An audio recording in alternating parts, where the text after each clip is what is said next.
We have the great privilege of gathering together in comfort and safety tonight to consider rationally and freely our country's options with respect to a force so terribly affecting the lives of people in Iraq and Syria, and that might well threaten us directly. The fact that we can meet together here is thanks in large measure due to the men and women we'll honor next week on November 11th, Veterans Day. And I'd like to take just a minute before our lecture. Could I ask any veterans who are with us tonight to stand and be recognized?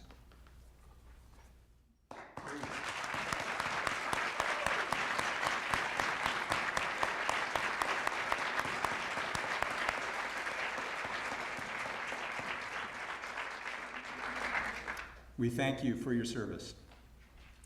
We're honored to have with us this evening one of the nation's true experts on the Middle East and U.S. foreign policy toward the region, Dr. Frederick Kagan.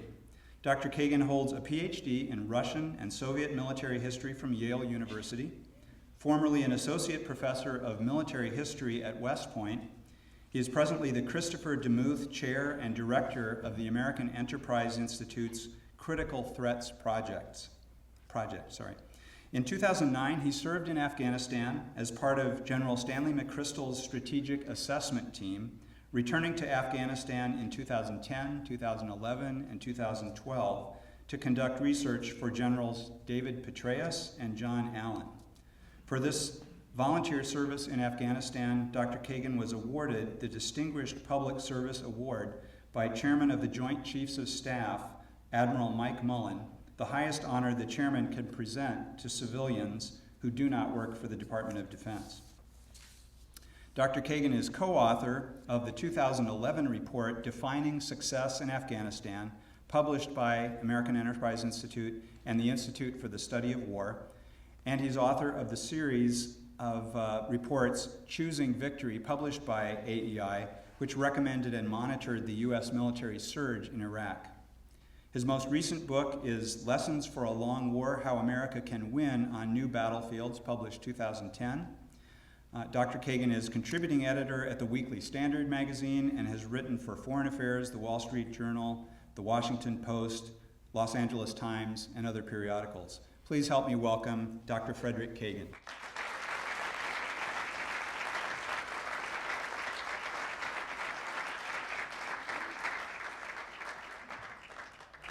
Thank you for that gracious introduction. Thank you for having me here.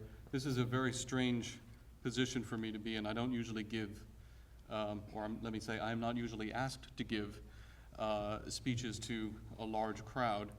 And my years at West Point accustomed me to being rather one of the faculty members in the audience while a speaker was pontificating, trying to make sure that not too many cadets fell asleep in embarrassing ways. So on the one hand, I'm really, really grateful to the faculty members who offered extra credit. On the other hand, I'm a little bit sad that they handed those cards out at the beginning of the lecture, because that doesn't offer me much in the way of help in keeping you all awake as we talk through this, and I can't use any of my standard West Point tricks. I'll nevertheless, I'll do my best. I was set up very well for this presentation by the title, or the subtitle anyway, Are We Safe? Which allows me to give you a very short presentation and say simply, no, any questions? That was inevitable. I mean, I couldn't possibly, skip a straight line like that. Let me start by talking with you a little bit about what I think is actually really going on. And I'm going to demonstrate that I am not, in fact, a Middle East expert by talking about the Middle East. And I'm going to demonstrate in particular that I'm not a student of Islam and Islamic theology by talking about those things a little bit as well. If you want to go Marx and Lenin with me, I am there, man. I can do that. And in fact, I used to give presentations or used to lead seminars at West Point in which I conducted purges and required my students to speak and all, and I can go down that road. That's my background. I find that background, by the way, to be enormously helpful in understanding what's going on today. And it's helpful in two ways that I guess I want to call out to the students in the audience. The first thing is, of course, I'm not a Marxist. Well, I shouldn't say of course. It happens that I'm not a Marxist. I'm not a communist. I'm not a Bolshevik. And I didn't believe any of that stuff. But in the course of my undergraduate career, and then in the course of my graduate studies, it was necessary for me to learn how to put myself in that mindset, which was extremely antithetical to my own, to such a degree that I could convincingly argue on behalf of positions that I personally found morally repulsive and repugnant and intellectually bankrupt, but that I could do it seriously and using the words and the concepts as they were used by people who believed in them. And that has been enormously helpful to me in studying our enemies today. Because it's, people are not stupid. Most people are not stupid. That's no longer a platitude.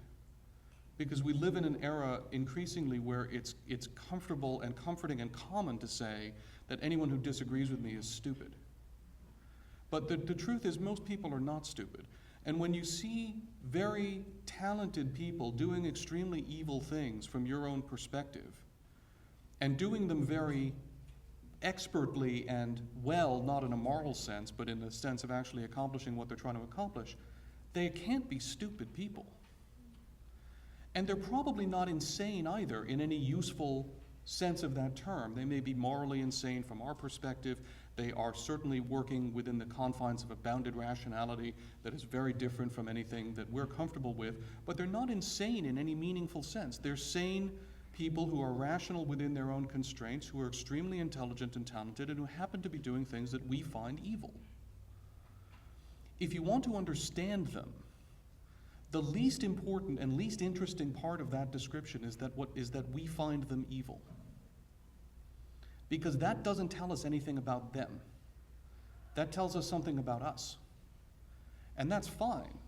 But if we're comfortable that we have our moral compass on straight, and that we can discern good from evil and so forth, then that ceases to be interesting in observing these folks.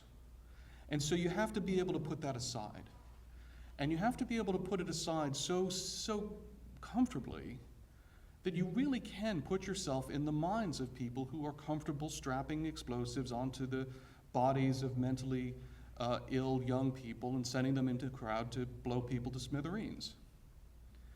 Because if you get caught up in the extremely obvious and essential moral judgment that one has to make about that act, you can't understand them. And if you can't understand them, you can't act against them intelligently.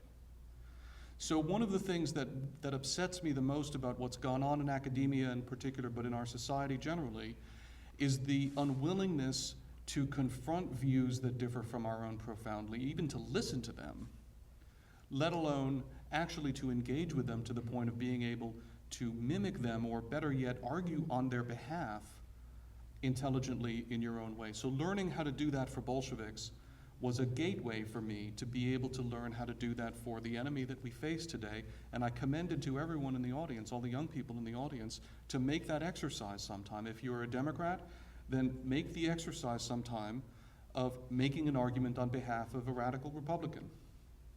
If you're a Republican, then do the same on the other side. If you're sensible and you're neither, then pick one side or the other and have at it.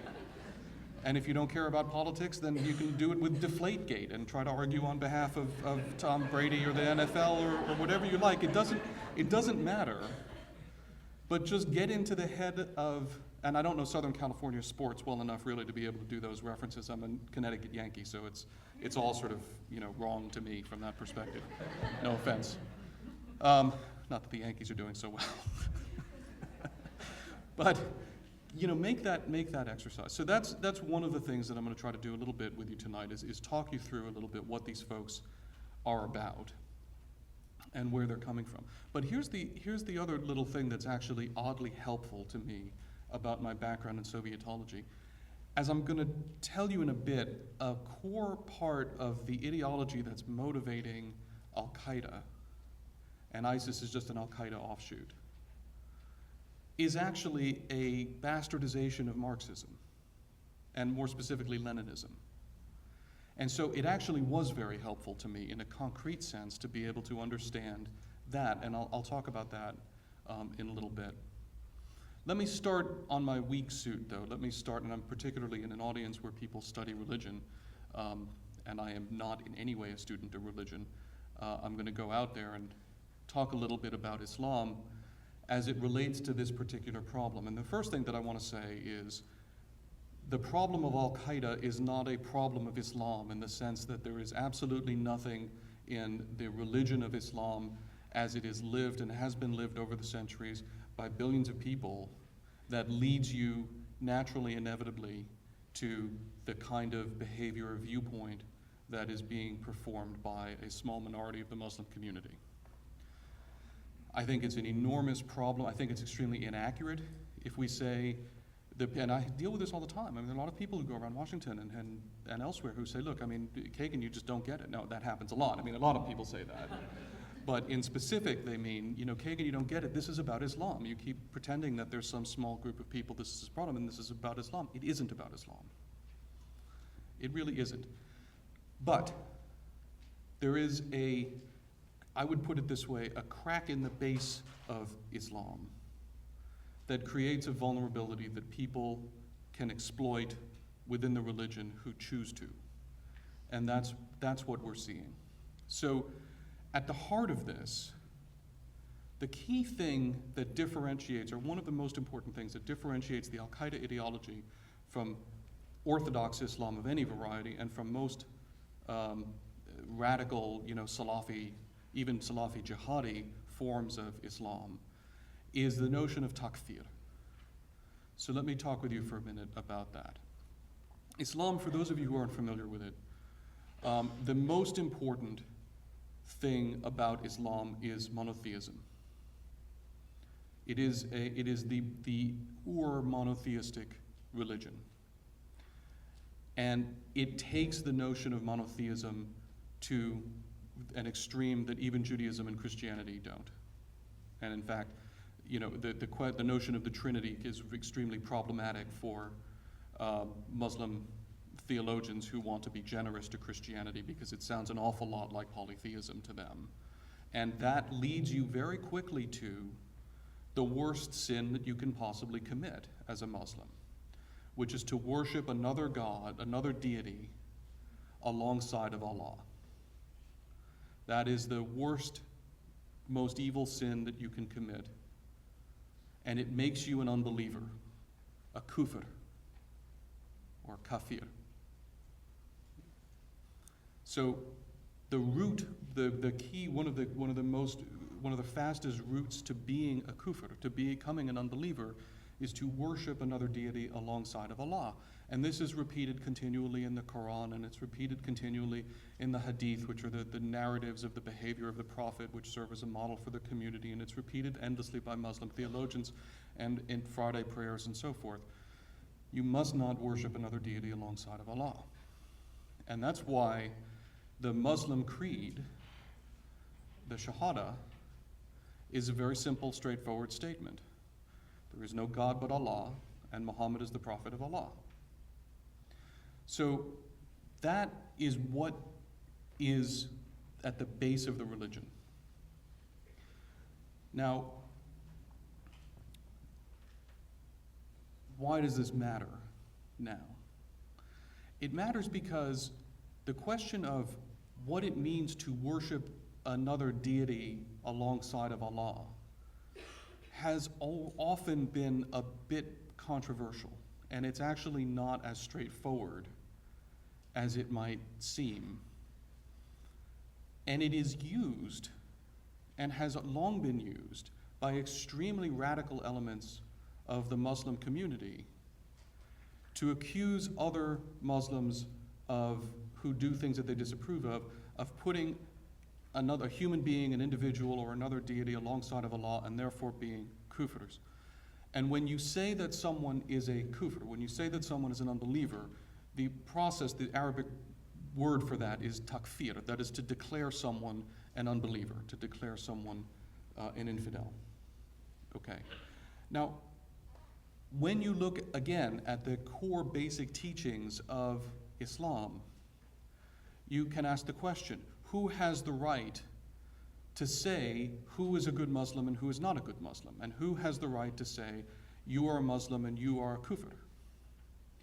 There's actually an enormous amount, as you can imagine, since this is a critical issue, there's an enormous amount of testimonial in the hadith, in the sayings of the Prophet, that answer this question. And they pretty much point all in one direction. And there's a wonderful, actually, series of these in one of the most important collections of the saying of the Prophet, the Sahih Bukhari collection of hadith, where they walk steadily down, asking the Prophet in different occasions, in different ways, what do you have to do to be a good Muslim? And we start with the 5 pillars of Islam, and those things, and then they ask questions. Okay, well, does it have to be all 5? What if I do 4 out of 5? And the Prophet generally says, well, that can be well, it's 3 out of 5. And we get into, well, what's the one that you're doing? What's the one that matters? And the Prophet is actually asked on a number of occasions, basically, what is the minimum? What's the least that I need to do to be a Muslim and to get into heaven and not burn in fire for all eternity? Can you tell me what's the minimum here? Okay, please. That's basically the way that it reads. If you have never read hadith, by the way, I encourage you to do so. It's absolutely fascinating. It really is, and it'll give you a completely different view of the Prophet, among other things, as a human being, because he was emphatically a human being and always rejected the notion that he had any divinity, because he had to. If he ever claimed to have divinity, then he would be destroying the whole basis of the religion that Allah had dictated to him. So, what, O Prophet, is the minimum that I need to do? And the Prophet answers the question. He says, look, at the end of the day, all you have to do is to believe that there is no deity but Allah. And if you believe that, then you are a Muslim.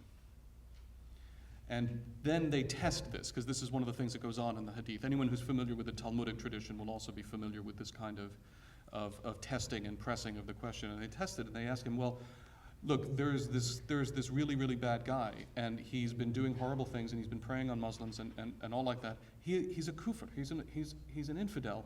But when we went to kill him,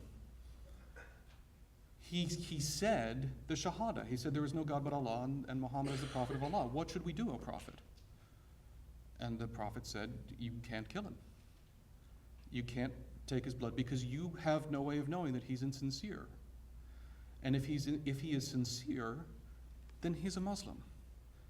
Now, they didn't then go into all of they could have killed him for a lot of other things that he had done, and no doubt they did, I suspect, because murder is also a capital offense, and he had done a lot of that. But what was very clear was you could not, according to the Prophet, say, because of his behavior, he is not a Muslim, he's a kufr. That is at the heart of the religion. But from the beginning of the religion, or very shortly thereafter, there have always been elements within the religion who have chosen not to interpret things that way. So, for those of you who are at all familiar with the story of the development of Shi'ism, how does Shi'ism happen? Shi'ism happens because the 4th Caliph, Ali bin Abi Talib, is murdered. And he is assassinated by a group of his own followers, actually, from a sect who are called the Kharijites. And they assassinate him for an interesting reason, because he is in the midst of having a struggle, a fight, with a rival claimant to the caliphate, to being a successor of Muhammad, named Muawiyah, who's based in Damascus. And they bring armies into the field, and they are ready to fight. It gets us to another very important concept, which is the concept of fitna, which means strife within the Muslim community, strife within the ummah, the Muslim community, which is an extremely evil thing. It's an extremely bad thing.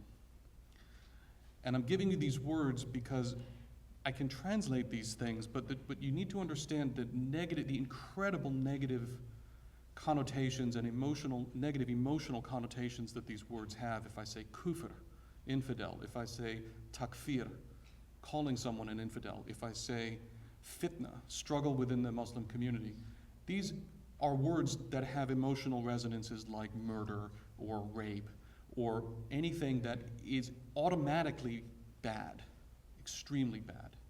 So because of this reluctance to have fitna within the Muslim community, Ali reportedly sends a herald to Muawiyah, and the story goes, and there are reasons to think that this is historically embroidered, that he actually has his herald strap a copy of the Quran to a spear as token of parley. That probably didn't happen because the Quran hadn't been written down fully yet, but that's okay.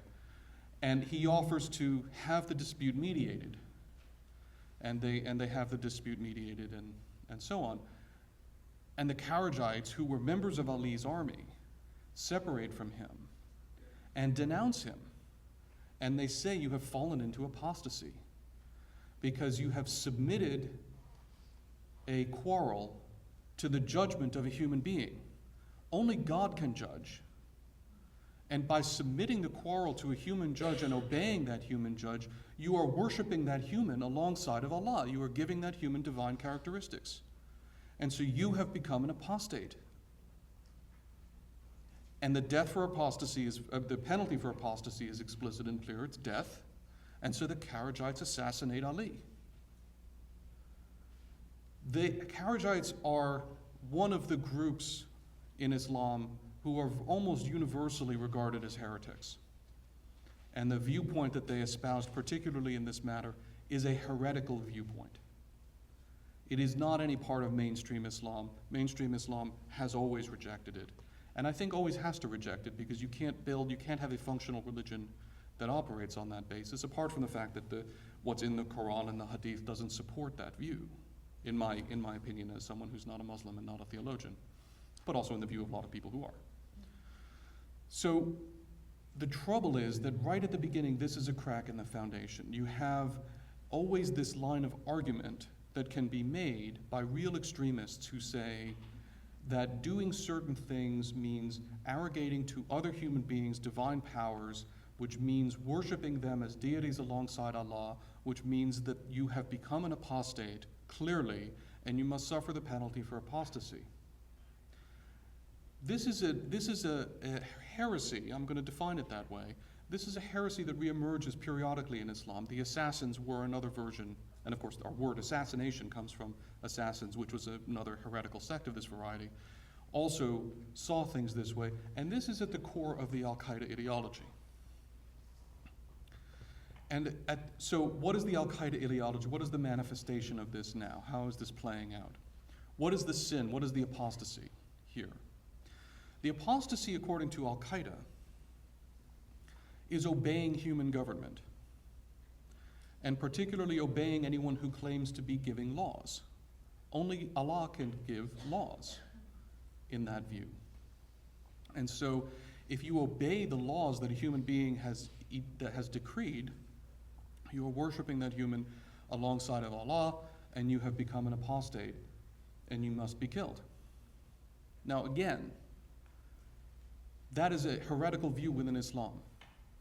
For all of the centuries of Islam, Muslims have lived under human rulers who have issued laws that they have obeyed. And they have not regarded that as apostasy, and they have not believed that they were worshiping those humans as deities or any such thing. This is a heretical view, and a historic view within the Muslim community. But it has always a certain power. And of course, over the years and the centuries in the way of these things, various theologians and various apocryphal hadiths and various other things have been built up. There is now a corpus of generally very questionable reliability from a real theological standpoint that these guys use to justify this line of argument, but it's there, and it goes back to the first century of after Muhammad. So it has a very, although if you call Al-Qaeda guys Kharijites, it really aggravates them, which is one of the reasons why I like doing it. I think we need to exercise their right to be aggravated very, very fully. So their core problem is with the notion of human government, humans governing other humans. Now that of course leads them to a whole bunch of very obvious practical consequences, like how are they actually going to run anything and so forth, and so they get into the situation of explaining that they're not actually governing anything, they're just enforcing the laws of Allah, and that's how we get into this argument about Sharia law. And if you want to talk about that, I'm happy to the very limited extent that I can. But let me say again, also to people who periodically criticize me on these grounds, Sharia is not the problem either. Sharia just is Muslim religious law. There is not a uniform, pan-common definition of exactly what Sharia is beyond a number of agreed upon points. And the issue is not Sharia or the enforcement of Sharia. The issue is the claim by these radicals that they and they alone know what is just and what is unjust according to Sharia law, and they alone can judge. Oh wait, well they can't judge, can they? Well, so what do? So that's why they set up Sharia courts all over the place. Because they judge, but only in the guise of rendering judgment according to the rules that have been established, so they say, by Allah through Muhammad and so forth. So that all of these things that have become very common for us as words that have certain connotations, but we don't really understand how they fit in, are because of the circumlocutions and the complexities that this heretical sect has to go through in order to justify what it's doing. And it has to appropriate to itself concepts that are core to legitimate Islam in order to make itself seem legitimate at all. And so that's why when you see Sharia courts, Sharia courts unions springing up in violent places that are imposed by violence, that's not Sharia in the sense of the Muslims who worship here in Southern California obeying Sharia law. That's Sharia that is being enforced by radicals who are arrogating to themselves the right to decide what is and is not just according to Muslim law, which Muslim law gives them no right to do. That's not the way it works, but that's the way they want it to work. Okay, so the problem is human governance. Now, where does the Marxism come in? Well, this goes back for several centuries, and of course we have Wahhabis. You've probably heard of Wahhabis.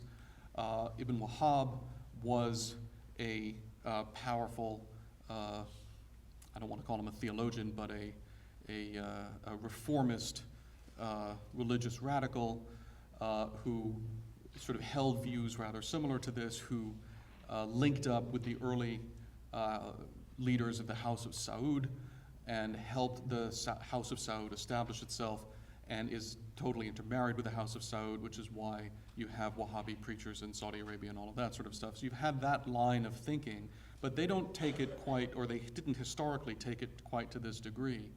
A really pivotal moment came in the 1950s and 1960s through the pen of a guy by the name of Sayyid Qutb, who was an Egyptian Muslim theologian.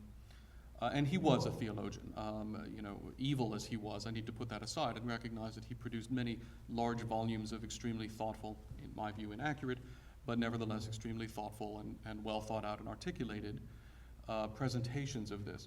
But he was a Muslim theologian in Nasserite Egypt at a time when Egypt was swinging very heavily Soviet.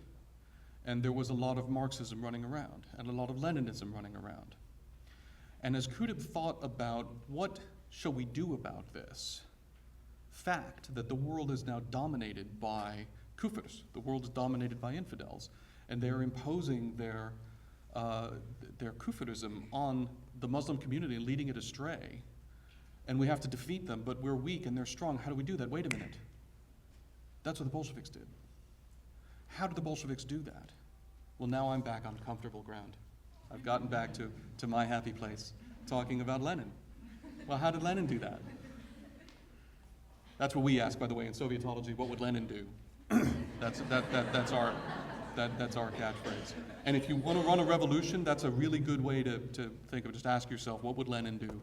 And that'll probably work for you. Well, and the answer is usually get into extremely ferocious arguments about extremely minute points of theology and with people who really don't matter very much, because that's what Lenin spent most of his time doing. But when he wasn't doing that, he was building what he called the vanguard of the proletariat. And I want to talk to you for a minute about the notion of a revolutionary vanguard. So there were lots of Marxists running around in the 19th century. I'm going to refrain from a whole bunch of obvious comments that come to mind now. But in the 19th century, there were lots of Marxists running around. And they were making arguments about how the working class should rise up and throw off its chains and yada, yada, yada, and all of that kind of stuff. And they were generally extraordinarily ineffective. And I'm going to refrain from a whole bunch of other comments that I could make as well. Periodically, they would turn violent. And there were various breeds of violent Marxists in the 19th century. But they were generally focused on trying to get the masses to rise up and mobilize the masses. And they ran into a whole bunch of predictable problems that might occur to you, such as the fact that the masses, most of the time, are primarily not interested in rising up against stuff, but are primarily interested in things that improve their lives on a day-to-day basis. And so what the Marxists found repeatedly was that if you want to get the masses rallied up to form trade unions, yeah, they'll do that. And if you want to get them rallied up to fight for worker protections and hours and wages and right to collective bargaining, they'll do that. But if you want to get them to rise up to overthrow the government, blow up the entire system that pays their wages, well, then the workers tend to kind of go, gee, I don't know about that so much. I mean, maybe why don't we just work with this for a while? And so they tended to get stuck there. And then, of course, when the bosses figured it out, right, when the capitalists figured out what was going on, they would come down and you would be knock, knock, knock. The goons would come in the factory and say, so who are the Marxists around here? And the workers would look at each other and they'd say, that dude. So the Marxists tended to have relatively short lifespans when they would go out and try to really do this stuff seriously, so that didn't work out so well. So Lenin, observed all of this, and along with his fellow Bolsheviks, and he came to a conclusion. Look, the masses are not going to develop class consciousness on their own. We are going to have to we're going to have to break down the barriers. We are going to have to seize power on behalf of the proletariat. Before we can bring the proletariat along behind us. We are going to have to be the vanguard of the proletariat. And that's what the Bolshevik Party was. It was always a very small movement, very narrowly kept because of the Tsar's secret police were constantly going after them, picking them up. But they were never trying to rally the masses because they knew that wasn't going to work. They were trying to be a small, tight revolutionary clique and seize power in the belief that when the vanguard seizes power, then they would be able to implement Marxism. And of course, that's what happened, more or less. They did, as a small, tight group without any kind of mass following, seize power in 1917, and they did establish their vision of communism. And hopefully any of those of you who have taken any history or watched any Cold War movies know how that turned out for them. But in the 1950s, it wasn't looking like it was such a bad bet. And so if you're Sayyid Qutb and you're trying to think about how do I, as someone representing this weak franchise, facing this overwhelming force that's hunting me down, and he was doing most of this writing in Egyptian prison where he ultimately died, by the way. So, he was very alive to this problem that Lenin faced. How do I do this? We need to be a revolutionary vanguard too. And so the concept of a revolutionary vanguard is woven into the ideology that will become the basis for the Al-Qaeda ideology in the 50s and 60s. Through the writings of Sayyid Qutb. Interestingly and parenthetically, I'll talk about this if you want, the mirror image of this on the Shia side is the Khomeini ideology that shaped the formation of the Islamic Republic of Iran, which had a similar view, but Shiism has taken a very different path, so it looks very different. But they're fundamentally mirror images of each other. So what do we have?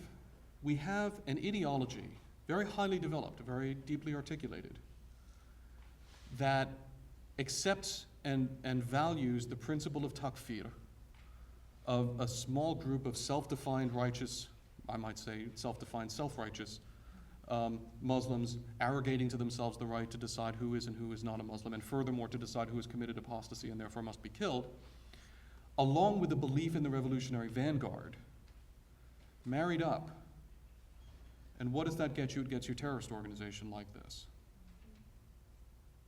What's the objective? Well, it's a wonderfully Leninist objective. The objective is the complete domination of all of human society and its transformation into a society of a sort that we regard as just. That's the Al-Qaeda objective. The means will vary. And in fact, as my friend and colleague Mary Haybeck has written about extensively, they have an extremely well, deeply articulated notion of the stages through which the revolution will have to go, and so forth. But what I want you to get out of this is that this is a revolutionary movement that we're dealing with. This is a heresy within Islam that is also a revolutionary, it's an insurgency within Islam. And its objective is to seize power first within the Muslim community, and then to mobilize the Muslim community to attack the West and force the West to convert or die, so that the entire world will be governed in accordance with their vision of justice and so forth. That's what this is all about. Now, I've been talking about Al-Qaeda. This was billed as an ISIS thing. Have I done a bait and switch on you? I mean, what's going on here? Okay, ISIS is a branch of Al-Qaeda. And even though we're now having a lot of arguments and fights between the ISIS leadership and the Al-Qaeda leadership, and I'll talk about what that is about a little bit, the core ideology is exactly the same. ISIS is the artist formerly known as Al-Qaeda in Iraq. It's exactly the same group. It was formed officially in this way in 2004 by Abu Musab al-Zarqawi, a Jordanian radical. He was a little bit insane, I have to say, objectively. But he was also a very, very skillful Bolshevik, if I may. Of course I may. It would probably bother him, so that makes me happy. And he joined Al-Qaeda formally. He had been running a group called, in the manner of these things, something like Tawheed wal Jihad. And this is something you'll hear a lot, because Tawheed is variously translated. Technically, it really just means unity. But in the context of what these guys are talking about, it means monotheism. And jihad, we can talk about what jihad actually means, but in this in this context for these guys, it means holy war. It by no means always means that in Islam, and I'm happy to talk about that. But in this case, we're talking about monotheism and holy war. That's the group, and you'll find that is a name that comes up repeatedly amongst these groups. That's what he was doing originally, but then he joined, or managed to persuade, I think, rather, bin Laden, who I think also thought he was a bit of a nut job, to accept him into the Al-Qaeda family in 2004, and it becomes Al-Qaeda in Iraq. We killed Zarqawi, alhamdulillah, in June of 2006. It was a good day. Unfortunately, as is often the case when you try to do targeted decapitation strikes, he was replaced by someone just as evil and more effective, named Abu Ayyub al-Masri. The names, by the way, if you know any Arabic at all or can pick it up on it, usually tell you where these dudes are from. Zarqawi was from Zarqa, which is a town in Jordan. Masri means the Egyptian. Misr is Egypt in Arabic. Masri was an Egyptian. So as you talk about, are these guys Iraqis? Are they not Iraqis? Well, their names often tell you that. All right, so Abu Ayyub al-Masri takes over. He pursues Zarqawi's vision. This is now still within the framework of the Al-Qaeda ideology and their formal Al-Qaeda franchise.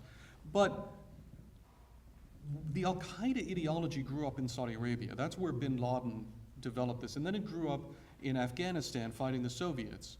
And in both of those contexts, it's dealing in a Sunni, pretty much a Sunni-only environment. Yes, there are Shia in Saudi Arabia. It's very important that there are Shia in Saudi Arabia. And there are also Shia in Afghanistan, and that also matters. But that didn't matter very much to bin Laden. That's not what he was focused on. So you had a Sunni heresy functioning within a largely Sunni environment and focused very much on the West as being the enemy that was propping up the evil apostate regimes that were oppressing them. Zarqawi came from Jordan, and he was operating in Mesopotamia. Why does that matter? Because that is where Sunnism and Shiism meet. And Iraq and Syria and Lebanon, and Kuwait, that is the Sunni-Shia crescent. That's the fault line. So in that fault line, Zarqawi is also a good Bolshevik. But a good Bolshevik in one circumstance will come up with a different solution from what a good Bolshevik in another circumstance will do. Zarqawi asked himself, what's my problem? We could give a long answer to that. Probably his daddy beat him, I'd like to hope so. But his concrete problem was that after the fall of Saddam, he was trying to mobilize a Sunni community that was predominantly secular, predominantly not radical, not buying into his vision, and he wanted to take control of it. And the destruction of the Ba'athist regime by us in 2003, and then our complete and total failure to conduct counterinsurgency or do anything to maintain or restore order afterwards gave him an opportunity that he wanted to exploit. But he still had to deal with the reality that Sunni Arabs only make up about 20-25% of the Iraqi population. That's not going to work very well. he needed to mobilize them and they weren't going to mobilize. How do you do that? Well, he had something going for him. The majority in Iraq are Shia Arabs, whom Saddam had pretty systematically persecuted. And there were plenty of Shia Arabs who wanted to get some of their own back and who were avenging themselves on the Sunni population and turning a country that hadn't been all that sectarian to begin with into a place where people started paying attention to sectarian identities. And Zarqawi had a brainstorm. His brainstorm was, I will goad the Shia by committing atrocities upon them into committing atrocities against the Sunni population that will mobilize the Sunni population on my behalf. And that's what he set out to do. And that was the reason why Al-Qaeda in Iraq blew up the Al-Askariya shrine in Samarra in February of 2006, which set what had been a serious and expanding sectarian struggle within Iraq just poured gasoline on it, and it exploded in 2006. And that was exactly his intent, and it worked. And so the Shia were goaded and began to mobilize along sectarian lines behind their extremists who preyed upon the Sunni population, committed atrocities, and the Sunni population began to look around for saviors, and Al-Qaeda in Iraq positioned itself as a savior, and so they were able to start galvanizing support. Zawahiri, the second in command at the time, now the leader of Al-Qaeda, never approved of this strategy, and we know that because he wrote a letter to Zarqawi in 2006 in which he rather gently but forcefully remonstrated with him. And it's an interesting letter because it says basically, look, my brother, we know, of course the Shia are dogs, of course they're apostates, and of course we're going to have to kill them all. With you. Now's not the time. We need to focus on the infidels. We need to focus on the Americans. We need to focus on the West. You need to not do this. Okay, what you're doing is no good. We don't have Zarqawi's answer, unfortunately, which I do think is unfortunate because I suspect it was rather colorful. But I can imagine that he said something along the lines of, listen, my brother, thank you for your interest in Iraqi affairs. We're doing rather well here in case you hadn't noticed. So I'm appreciative of your thoughts, but we're going to continue along this path. And so from the outset, we've had this divergence between Al-Qaeda in Iraq, which has taken a view that is a very sectarian view, and global Al-Qaeda, which has really tried not to take a publicly sectarian view, because that's not the fight that it wanted to engage in right now. Okay, fast forward. We defeat Al-Qaeda in Iraq. We, the Americans, along with hundreds of thousands of brave Iraqis, both Sunni and Shia, Arab and Kurd, defeat Al-Qaeda in Iraq, and we do defeat them in a technical military sense. We don't eliminate them, we don't destroy them. And then we leave. That's bad, but worse is yet to come. We leave in the midst of the Arab Spring. And we're pulling out of Iraq in 2011 as Syria is imploding. While Al-Qaeda in Iraq had always been based in Syria to a considerable extent, and now as Syria began to fall, the remnant Al-Qaeda in Iraq that was there looked, which way are we going to go? And they sent reinforcements to Syria, and they established themselves there. And they became an organization that is known as Jabhat al-Nusra, which really stands for the support front. That's what it means. And that's what they called themselves. That was the seedling of Al-Qaeda in Iraq that was sent to Syria to get this all going. If any of you have been following this at all now, you'll know Jabhat al-Nusra is still the Al-Qaeda franchise in Syria, which is now at, literally at daggers drawn with ISIS, which is the descendant of Al-Qaeda in Iraq, for reasons that I'll come to in a moment. But originally, it was the same organization. Now, I should also tell you that in 2006, Al-Qaeda in Iraq did something else that I think Zawahiri probably didn't approve of that much. It changed its name from Al-Qaeda in Iraq to the Islamic State of Iraq, ISI. Now, this is a big deal, and I could weary you for the rest of the evening on all of this stuff, but I'm not going to, so don't worry about it. I already see some people nodding off, and I can't do my cadet thing. But did someone apologize? Thank you. It was awesome. But they changed their name to the Islamic State of Iraq, and they actually set up, ministers for this and ministers for that. And when they did it, it was kind of laughable because they weren't in a position to govern anything. that's not the heartburn that Zawahiri and bin Laden had. The heartburn that they had was that it was out of phase. There was an al-Qaeda sequence of events that was supposed to occur, and declaring an Islamic State was premature in their view. But, you know, al-Masri, these al-Qaeda and Iraq guys were kind of hotheads and they didn't care. So they, right from that beginning also, they're headed off on the one hand in a sectarian war and on the other hand toward the declaration of an Islamic State. That the core al-Qaeda guys are really like, I don't know about this. But it's winning for a while, but then it loses. And then it sort of doesn't matter what they're calling themselves. Then we have Syria, Arab Spring, withdrawal from Iraq, and they start reconstituting. And the Arab Spring hits Iraq, and we have in Iraq also protests begin against Nouri al-Maliki, the Iraqi Shia prime minister, who is a sectarian swine of the highest order, and I say that having given the matter a great deal of thought and speaking very objectively. I am prepared to defend the position objectively and with evidence that he is a sectarian swine. And you can put this on the web and send it to him, and I'll be quite happy.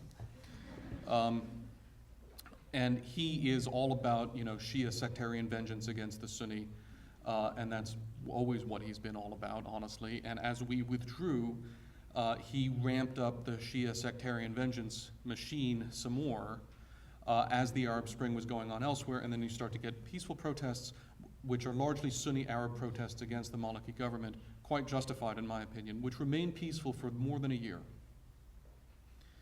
And we can toss blame around, but Maliki, in my opinion, played a big role in having them go violent.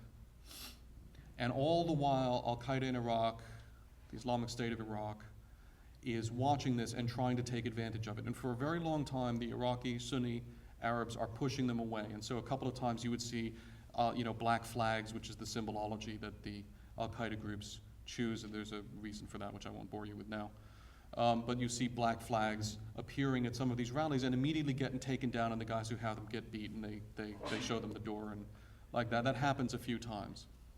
Then things start to go violent, and they go more violent.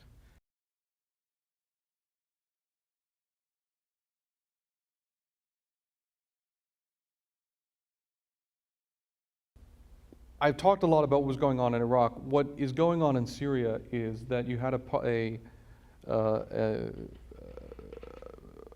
opposition movement that began as part of the Arab Spring that was a secular opposition movement, largely on behalf of the country's Sunni Arab population against its Alawite minority represented by Assad, which has steadily radicalized. And it's radicalized for a whole bunch of reasons, but one of them is that Assad is a monster and has been prepared to use every weapon that he has, including chemical weapons, against his own people.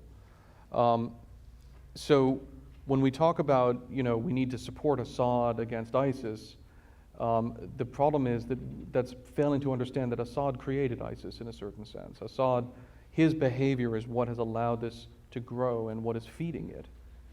And the problem is that what Putin has done is to come in on Assad's side and empower Assad to attempt to crush the Sunni who remain in Syria in a way that will further radicalize this, because I predict with pretty high confidence that he's not going to succeed in crushing them.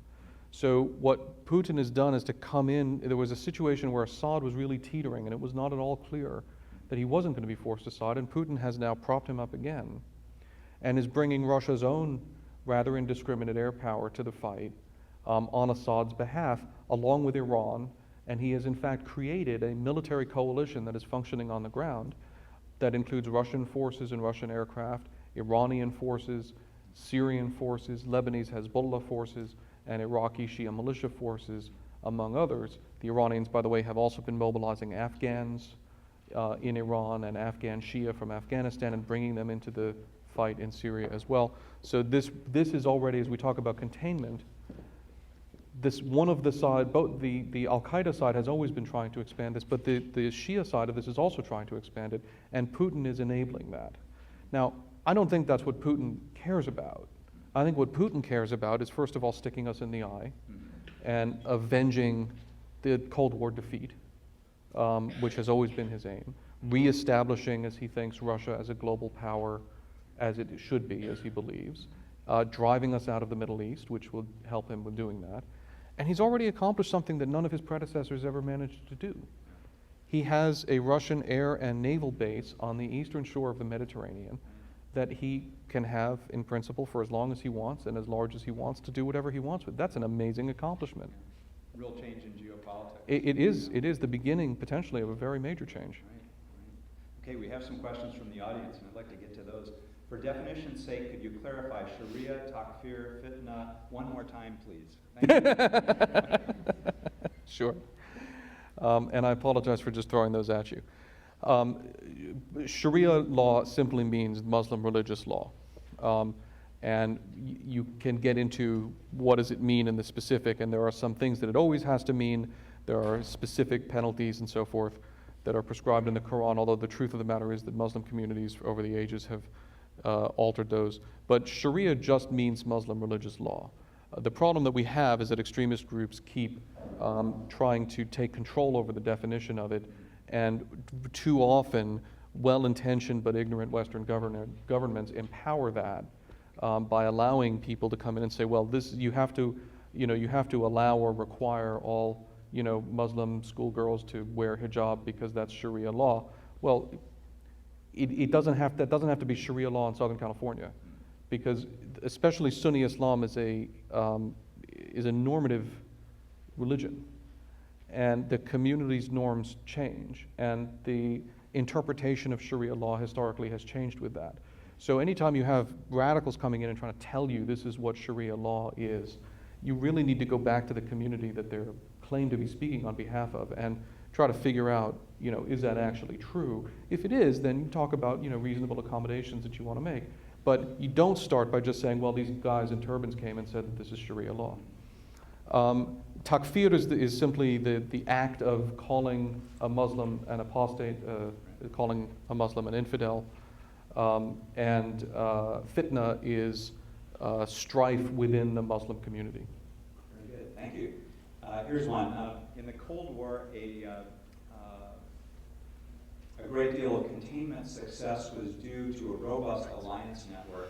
What's the likelihood that the U.S. could sustain an alliance against ISIS, given that some of the Sunni powers support it against the Shia of Iraq and Iran? So, the likelihood is high, because the truth of the matter is, especially when you're talking to ISIS, there are Sunni states that either the state supports or people within the state support Al-Qaeda. Supporting ISIS is another story. There's not a whole lot of, I'm not aware of a whole lot of support going to ISIS from Sunni states in the region. Pretty much all of the Sunni states recognize ISIS for what it is, which is a mortal threat to them.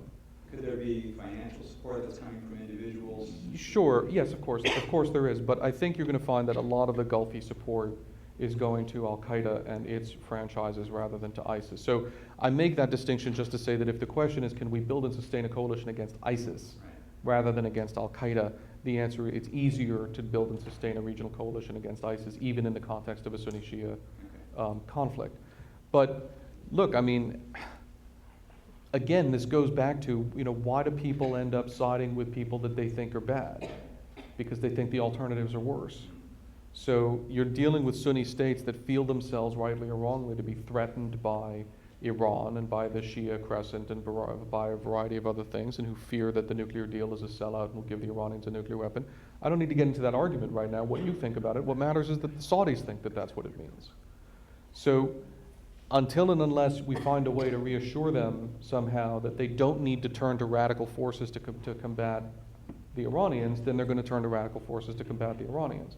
It would be nice if the Iranians would not up their game regionally in terms of attacking all of the Sunni states, which is what they're doing right now.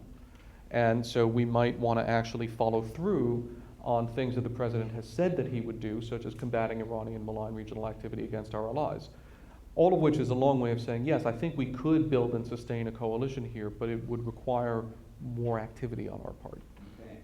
And you haven't had much opportunity yet to talk a little bit about the administration's views. I think about a year ago you were fairly critical of the Obama administration, and it's blaming the rise of ISIS on intelligence failures.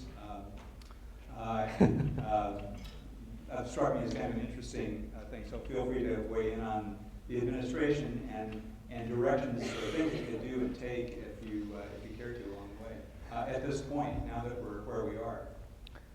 Look, the administration could do a lot of things differently, and it's not going to, because let's not use euphemisms. The issue is not the administration, the issue is President Obama. And he is coming on to the end of his second term, and he believes that he understands what's going on, and he knows what he wants to do, and he's going to do it, and that's the way second-term presidents generally are. So I have no meaningful prospect of imagining that anybody's going to persuade him to do something otherwise. So the only reason to talk about it is to wail on him. And that's emotionally comforting, but it's not helpful. So I'm not interested in that aspect of psychic comfort. The issue, no, I mean, seriously, this is, I say this inside the Beltway too, by the way. Right. We can get very wrapped up in bashing on Bushes or bashing on Obama and so forth. And I've done both, by the way. I was a lot more nastily critical of the Bush administration than I ever have been of the Obama administration, in the manner of you're always nastier to people on your own side sure. Than on the other side. So I'm a bipartisan crank about this. But I think, getting into what they should or shouldn't do is, we can talk about it. It's an interesting academic discussion, and I'm here at a university, so I guess that's not a problem. But I don't think it's going to matter very much. Very good. Here's one. How does technology factor into the strategy of ISIS? How does this variable change our strategy to technically defeat ISIS? Great question. ISIS is a technologically savvy organization. ISIS has figured out how to use social media in a very, very sophisticated way. They use it to communicate with each other. They use it to recruit. They use it to advertise. They also hack, and they have an effective hacking collective, unlike Al-Qaeda. Al-Qaeda has been much more behind the curve on this. ISIS is much more innovative technologically. Al-Qaeda is trying to up its game in response. We've got this competition between the two of them, so Al-Qaeda is trying to up its game a little bit. But it seems to be having a hard time for some reason I don't really understand. But ISIS is out there. So do we have to worry about an ISIS cyber attack? Yeah, we do. And I do worry about it, and I think we need to take it seriously. I think it's something we need to talk about in the context of cyber defense generally, and how would we go about having an intelligent discussion about defending our cyber infrastructure, which I'd be very happy to go into. But I think you can't really talk about how to defeat the cyber capabilities of a single enemy. That's not the way cyber works. So that's worrisome. Of course, that's not the only technical capability that they have. Like Al-Qaeda, they are working to develop and master and use chemical weapons. There's an interesting divergence, potentially, that, again, my friend Mary Haybeck has spoken about, which I think we need to be concerned about. Al-Qaeda is much more, let me start by saying, in the realm of extreme willingness to kill people whom any normal person would regard as innocent. Okay, I'm about to make a distinction that will appear that is minute in many respects from the standpoint of anybody with a decent moral compass, but it matters for a reason. Al-Qaeda is more reluctant to risk killing innocent Muslims than ISIS is. And that has a practical ramification. Would Al-Qaeda or ISIS use chemical weapons if they had them? Yes. Confident that they would. Chemical weapons are directional. You can aim them at a population that you pretty much know what it is. They don't really spread, or at least one hopes that they don't, and so forth. So that you can decide whom you're killing to consider. Would they use nuclear weapons? Yes, I think they would. Would they use biological weapons? Here's where I think they diverge. I'm following along with what Dr. Haybeck has to say about this, but it sounds right to me. I think Al-Qaeda, as it is now, would be very reluctant, if not unwilling, to use biological weapons because you can't control their spread. And so the likelihood that it would end up killing Muslims whom they regard as illegitimate to kill is high. ISIS doesn't engage in such niceties. So from the standpoint of what is in many respects the scariest and nastiest kind of WMD we might need to worry about, ISIS is probably a more significant threat in terms of willingness to develop and use the weapon than Al-Qaeda is. Yeah. Wow. And isn't this a happy kind of Yeah. distinction to be making? I mean, that's, we can feel a little bit better about Al-Qaeda because they will use chemical weapons and they might nuke us, but they probably won't use plague. ISIS is, probably would use plague. Yeah, just when I heard a news story today about some new advances in biological weaponry, so disconcerting. Awesome. Yeah. Another question. What will need to happen in order for American citizens and policymakers to recognize the magnitude of ISIS threat to us? Maybe something like what sorry. we were talking about. I don't really know. Let me tell you what I'm actually really most worried about in this regard. I'm most worried about a risk that I see emerging of the whole foreign policy debate becoming completely partisan. And I'm worried most about the Democratic Party. I'm worried about the fact that Hillary Clinton is the only major national candidate who's a liberal internationalist. And I'm thrilled that it looks like she's going to be the nominee because of that, because I think that's incredibly important. Because, on the Republican side, we can fight about whether we're going to be internationalists or isolationists, and we need to fight. It's an important fight to have, and we internationalists need to win that fight. But if we win that fight, and the circumstance is that you have an internationalist Republican Party and a Democratic Party that is fundamentally isolationist, however it defines that, the country is in for a really bad time, and we're not going to be able to have an intelligent debate about this.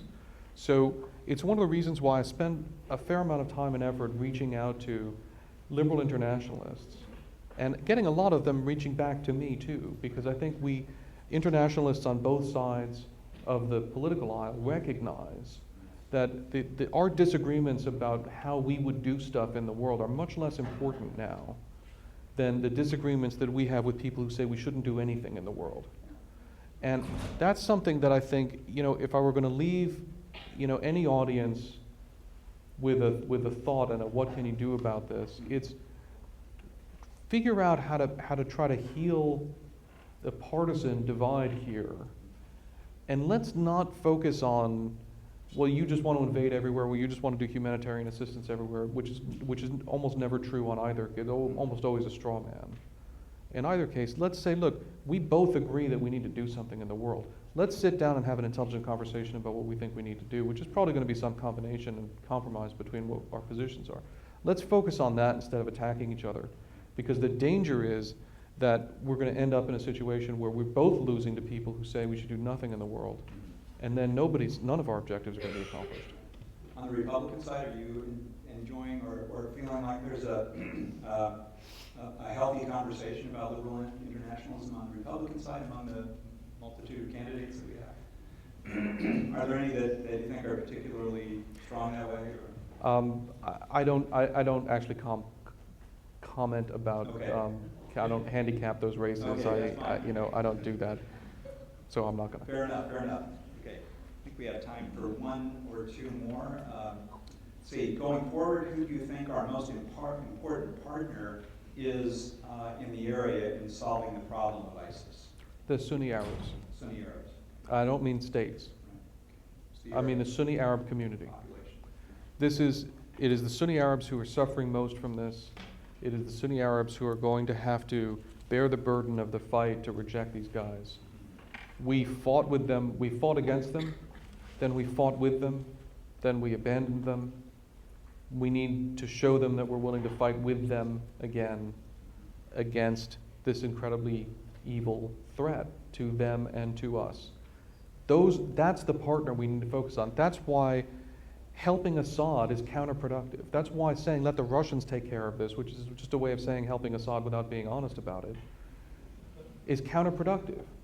Because those are external military forces that you're applying against the ally that's going to matter the most in this long war. And that's the Sunni Arab community. That's the community we need to reach out to. Good. Let me ask my colleagues, are we doing okay on time? One more question? Yeah, good, okay. We've got a technical one here that's pretty interesting. The Russian plane that was downed over the last few days, The question is, why do we believe the Russian plane attack is a bomb? I think this has shown up in the news stories over the last 48 hours. Britain and the United States both have some intelligence reason to believe that it was a bomb. What level of organization is this indicative of on the part of ISIS? The answer to the second part is, not much necessarily. I don't know what the security situation in Sharm el-Sheikh is. I assume that it's pretty good, but getting a bomb onto a plane doesn't necessarily require an enormously complicated. In some respects, it's easier to do it with a very small organization than with a large one. So it doesn't tell me much about their capability. I don't know why I don't know who we is who believe that there's a bomb.